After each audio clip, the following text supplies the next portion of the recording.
welcome to day 82 of Level Grinding the Daily Hustle. I am Rachel Bastarache Bogan, an entrepreneur here in Denver. Today is the first Monday of the 2018 hustle, and apparently my goal from my last 12-week year to wake up at 5 o'clock in the morning has completely backfired in my face.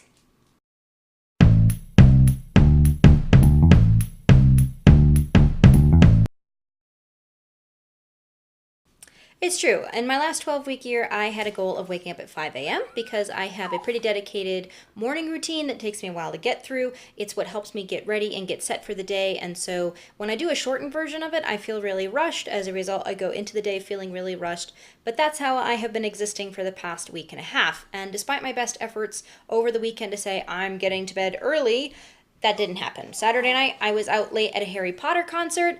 Yesterday, I was out late with friends of mine. We were watching the Golden Globes. Well, we weren't really watching the Golden Globes. They were kind of watching us. We spent a lot of time talking with the Golden Globes muted, and so yeah, I have no clue who actually won anything. So if you have really good what's the word I'm looking for? If you have really good memories of what happened last night, people that you thought was really amazing that they won, go ahead and share those in the comments below. I will tell you, though, I noticed how long Oprah was on the TV giving her speech for winning the Cecil B. DeMille Award, and I was just like, oh my gosh, I had not realized that Oprah Winfrey was apparently this really amazing person. I know she's amazing, but I've kind of always thought of her as a cheesy talk show host, and so I've kind of written her off. You get a car! You get a car! You get a car!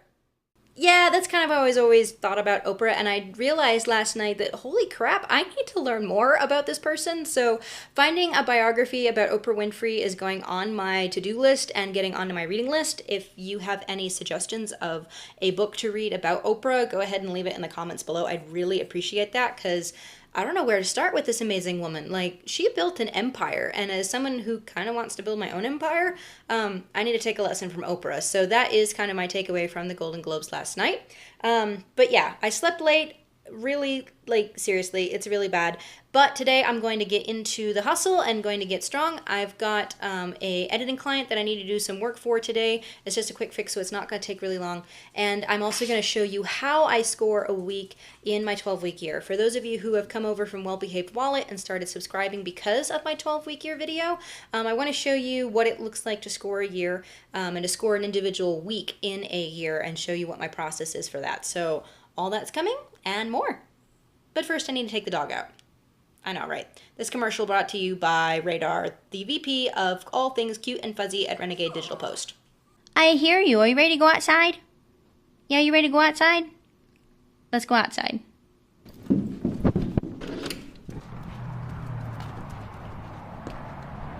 Wow, great day in Denver today. It wasn't like this earlier when I went out for my walk. Come on. Good boy. Let's go.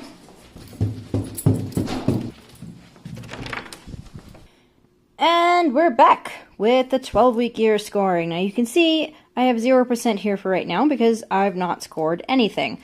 This is my plan for week 1. I printed this out last Tuesday. Usually I do this on a Monday, but again, last week was a different week because of the holiday.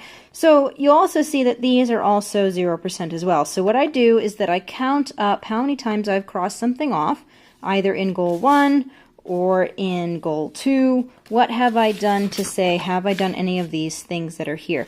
Now, in my first goal, I've got a lot of daily stuff that I do, and you can see I was pretty bad at it.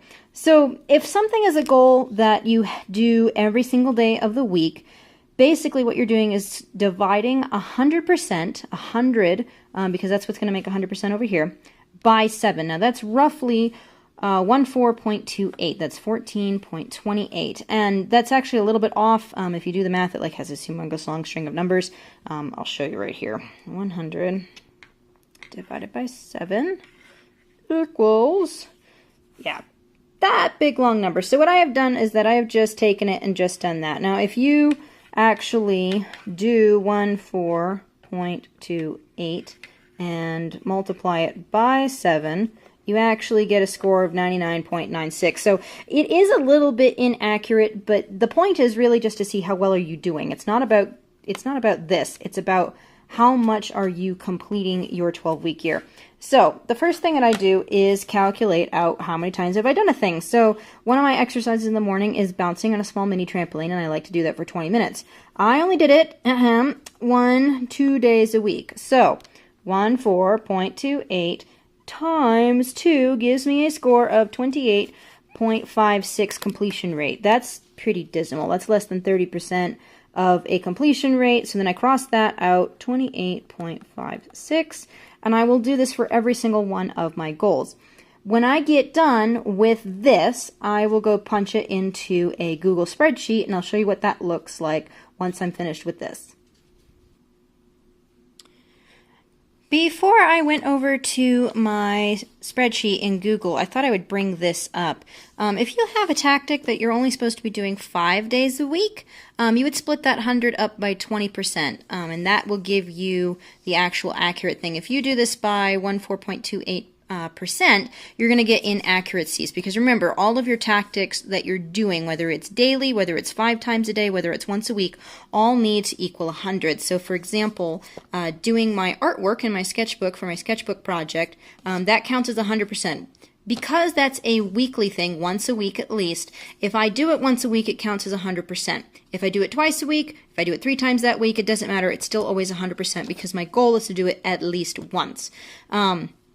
And so this one right here, read 3 books for fun, 1 a month, well, that's actually kind of hard to do. So what I do is try and schedule weekly time to read, and then if I read that week, then that goes as 100, even though the goal is to read 1 a month. The reality is that if I am reading on a consistent basis, I get through way more than 3 books in a month, or 3 books over the course of my 12-week year. It can often be 1 to 2 books a month, just because of the speed at which I read. But anyway, that's that. The other thing that I wanted to point out is that in my goal 2 list, I have tactics that are not only daily, but I've also got tactics that are happening on specific weeks. So for example, this one, twice monthly Renegade newsletters. Well, that's supposed to happen in weeks 2, 4, 6, 8, 10, and 12. I didn't do it last week because that was week 1. So this score here is not going to get counted into the average here this week. But this will get counted next week when I do this, because this is happening in week 2. This monthly Renegade blog post happens in week 1. So this gets counted at 100% because I got it drafted. So yeah, this is going to count this week, but this one's not. And so I have tactics that are happening on different days, different weeks. And so depending upon what's happening when, that's when I'm going into here. This is a little bit different than what I normally do, but this is a critical thing, because if you're not doing it that particular week and it's not scheduled to do it that week, then don't count it. All right, here we are in Google. You'll see that this looks very similar to the template that is back on my 12-week year overview video. However, I have repopulated this with data depending upon what I'm trying to do.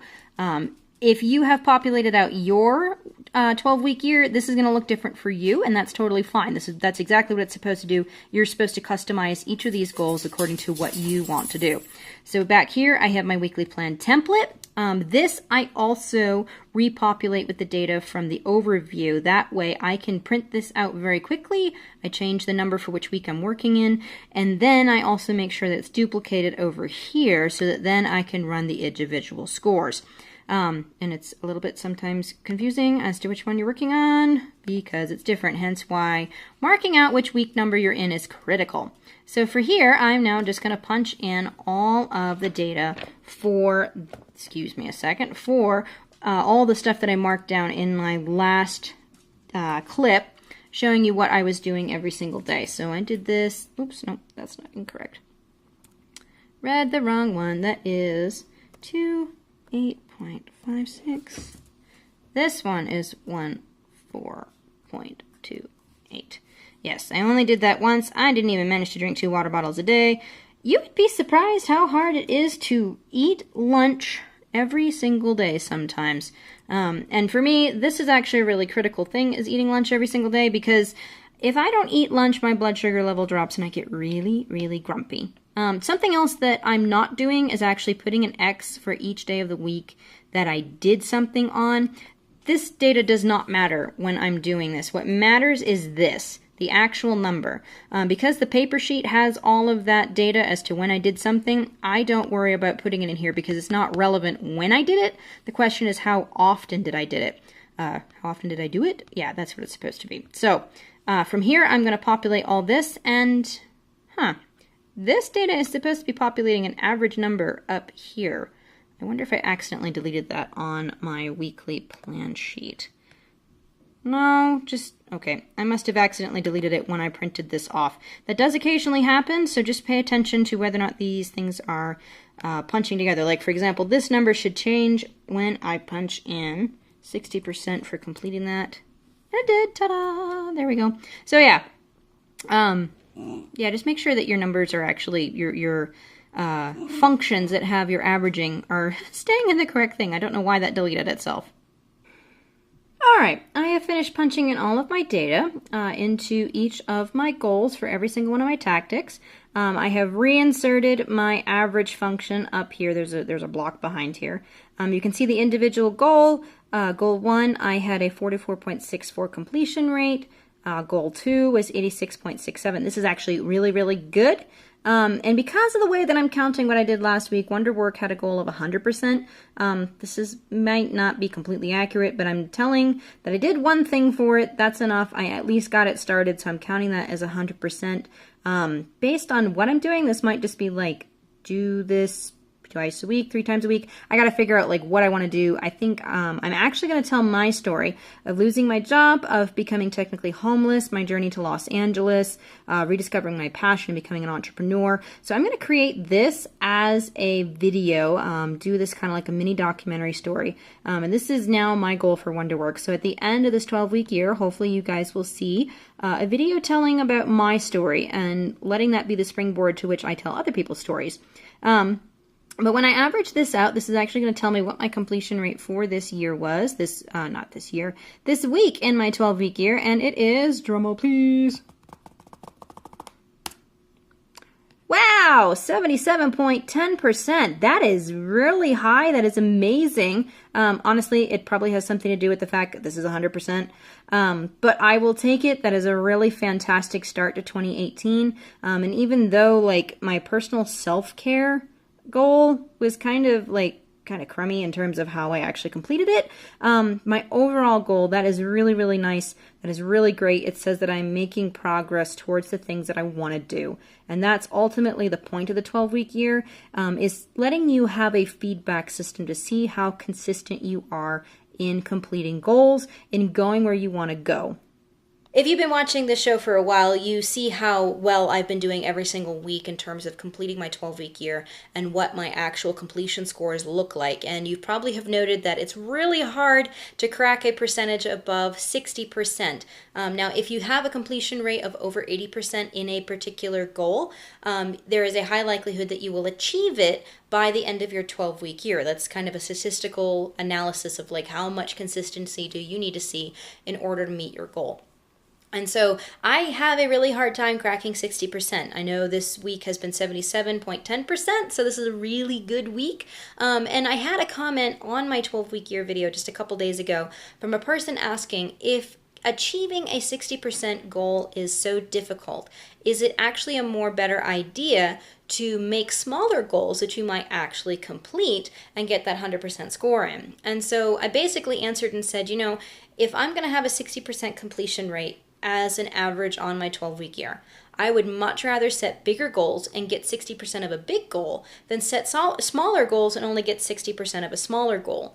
When you set a really big goal for yourself and it seems kind of impossible, you are challenging yourself to get out there and to do big things and to really get beyond your comfort zone. And you will never get beyond your comfort zone if you make smaller goals.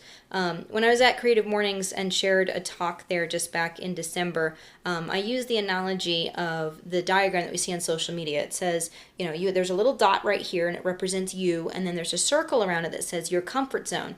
And then way over here, there's this spot that says where the magic happens. We never get to where the magic happens, i.e. making our goals happen, if we stay in our comfort zone. And so setting small goals is the equivalent of staying in your comfort zone.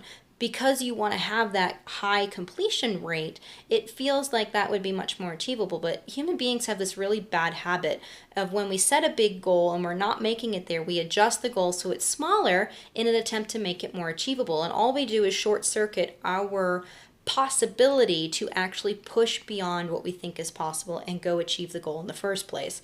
And so the reason why is because a lot of people lack feedback systems that let them know how consistent they are. And this is the thing that I love about the 12-week year, because it gives me a feedback system to say, this is how well I executed, this is how well I'm pushing towards my goals. Or the flip side, this is how terrible I am at meeting my goals. For example, 2 bottles of water a day. You would think that's not difficult. Apparently, it is a challenge for me. I couldn't do it at all last week. And so this is something my feedback system is telling me, hey, you're not doing as good as you think you are. The human brain is really great at saying, oh yeah, I think that's what I did. Yeah, I think I did a good job at that. Why? I have no clue. I'm sure the psychologist could tell us why. I'm sure there's a book about this somewhere. But the bottom line is that human beings don't. We suck at actually knowing the truth about how well we ourselves are doing. And so having a feedback system becomes a critical component if you are trying to move forward. As Peter Drucker says, he's an entrepreneurship and business management guy. He says, that which gets tracked gets measured. And that's what he says, that which gets measured gets managed, i.e. what you're tracking, and when you find out what's going on, then you make better decisions about it. And so it's the same thing when you're on a budget and you're tracking your finances and managing where they go. It's the same thing when you manage your time, and it's the same thing when you track and manage and measure your consistency, that you now make better decisions about it.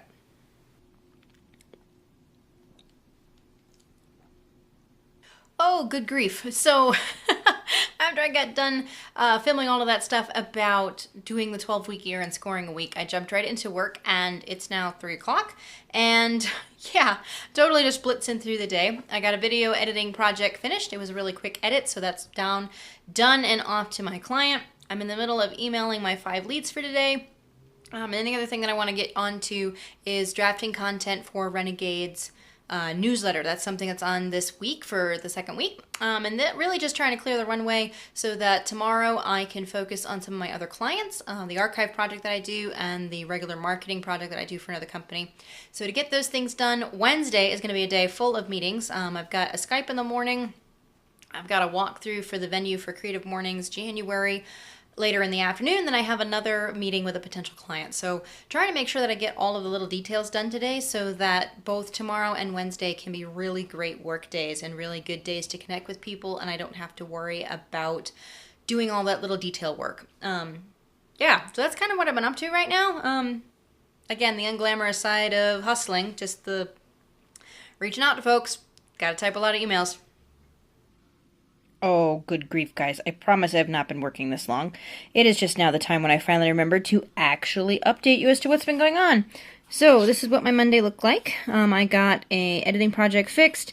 I did my scoring for my 12-week year. I checked in with a project. This is the data-on edit for the Facebook video show. They need me to get them an invoice, so now that's been squared away. I've also taken the time to email all 5 of my leads. This took up pretty much all of my day. Getting back into the swing of things, and especially starting late, because hashtag I slept in late, not a good thing, but the reality is that I have a good start. Getting my leads emailed was really the big thing, and making sure that I moved the data-on project forward and this one for F2M finished. So I'm really glad that I got these done. Tomorrow I'm going to continue with my leads. I really want to get my wonder work done, woo-woo. And I also need to prep that invoice, and then I've also got this work over here for Prav and for Drew. These are things that I want to work on for tomorrow. The only other critical thing that I got to do is go get bus tickets, and that's so I can go downtown on Wednesday.